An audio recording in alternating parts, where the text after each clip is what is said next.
नमस्कार। भारत में गरीबी की जो कहानी है ना, वो थोड़ी कॉम्प्लिकेटेड है। मतलब उसके दो पहलू हैं।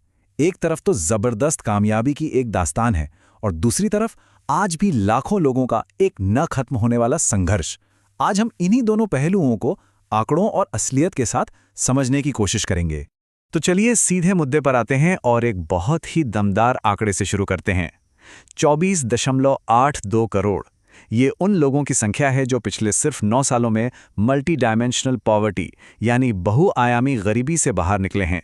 सोचिए, ये एक पीढ़ी के अंदर हुए सबसे बड़े बदलावों में से एक है और हमारी आज की बातचीत का ये एक अहम शुरुआती पॉइंट है। तो चलिए इस सक्सेस स्टोरी में थोड़ा और अंदर चलते हैं, देखते हैं कि ये सब हुआ कैसे। भारत ने गरीबी कम करने में जो कमाल की तरक्की की है वो वाकई असाधारण है और पूरी दुनिया के लिए एक बड़ी केस स्टडी भी है। जरा इस टेबल को देखिए। वर्ल्ड बैंक के हिसाब से भारत में जो अत्यधिक गरीबी की दर है, मतलब वो लोग जो हर दिन $2.15 यानी लगभग 180 रुपए से भी कम में गुजारा करते हैं, उनकी संख्या 2011-12 में 16.2% थी, जो 2022-23 तक गिरकर सिर्फ 2.3% रह गई है। ये गिरावट कोई मामूली बात नहीं है, ये ऐतिहासिक है। ये दिखाता है कि अगर सही दिशा में कोशिश की जाए तो क्या कुछ हासिल किया जा सकता है। ये सब सुनना बहुत अच्छा लगता है ना? लेकिन ये कहानी का सिर्फ एक हिस्सा है। सिक्के का दूसरा पहलू भी तो है। अब हमें ये सवाल पूछना होगा, उन लोगों के लिए गरीबी का क्या मतलब है जो आज भी इस चक्कर में फंसे हुए हैं? उनके लिए असल चुनौती क्या है? और यहीं पर हमें गरीबी को देखने का अपना नजरिया बदलना होगा। देखिए, गरीबी का मतलब सिर्फ ये नहीं होता कि किसी के पास पैसा नहीं है। इसका जो अनुभव है वो कहीं ज्यादा गहरा और कई परतों वाला होता है। इसी चीज को बेहतर समझने के लिए एक टूल है जिसे कहते हैं मल्टी डायमेंशनल पॉवर्टी इंडेक्स, या शॉर्ट में कहें तो MPI। ये एक ऐसा पैमाना है जो हमें ये समझने में मदद करता है कि लोग असल में किन किन चीजों की कमी झेल रहे हैं, सिर्फ ये नहीं कि वो कमा कितना रहे हैं। अब देखिए, MPI की सबसे खास बात क्या है। ये सिर्फ इनकम नहीं देखता, ये असल जिंदगी के सवाल पूछता है। क्या परिवार को सही पोषण मिल रहा है? क्या बच्चे स्कूल जा पा रहे हैं और कितने साल तक पढ़ पा रहे हैं? क्या घर में साफ पानी, बिजली या खाना पकाने के लिए स्वच्छ ईंधन है? ये गरीबी की एक पूरी 360 डिग्री तस्वीर हमारे सामने रखता है। तो फिर सवाल ये है कि इतनी तरक्की के बाद भी आज भी लाखों लोग इन मुश्किलों से क्यों जूझ रहे हैं? चलिए उन गहरी जड़ जमा चुकी वजहों को समझते हैं जो गरीबी को खत्म नहीं होने दे रही। ये टेबल हमें प्रॉब्लम की गहराई दिखाती है। जैसे एजुकेशन को ही ले लीजिए। हमारे पास ग्रेजुएट्स तो हैं, पर उनमें से करीब 29% के पास नौकरी नहीं है। क्यों?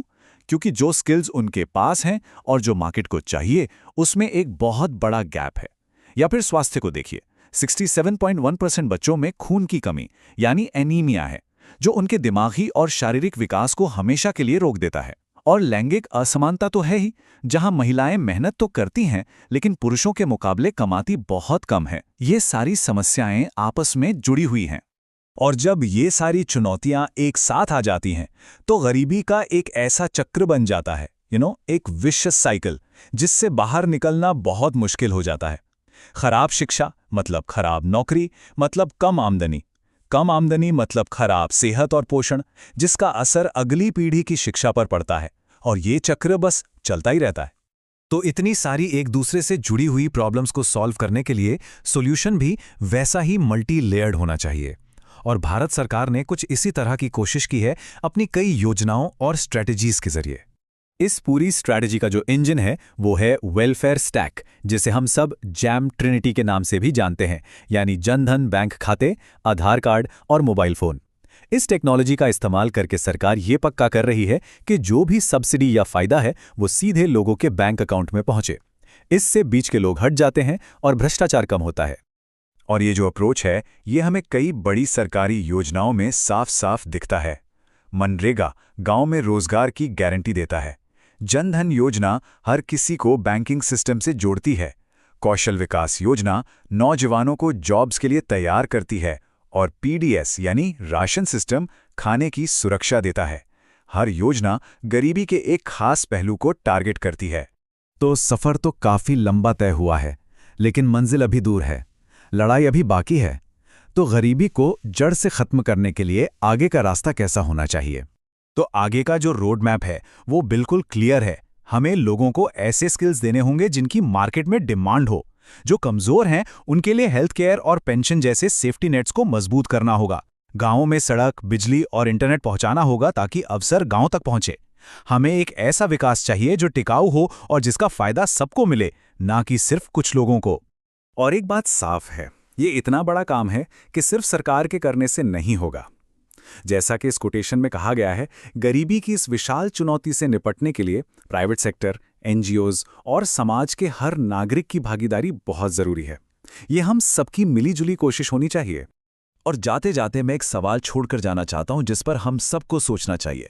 जब हम गरीबी को खत्म करने के आखिरी पड़ाव पर हैं, तो हमें किस पर ज्यादा जोर देना चाहिए? सिर्फ तेजी से इकोनॉमी को बढ़ाने पर, या ये पक्का करने पर कि विकास के इस दौड़ में कोई भी पीछे ना छूट जाए? आर्थिक विकास या सामाजिक समावेश?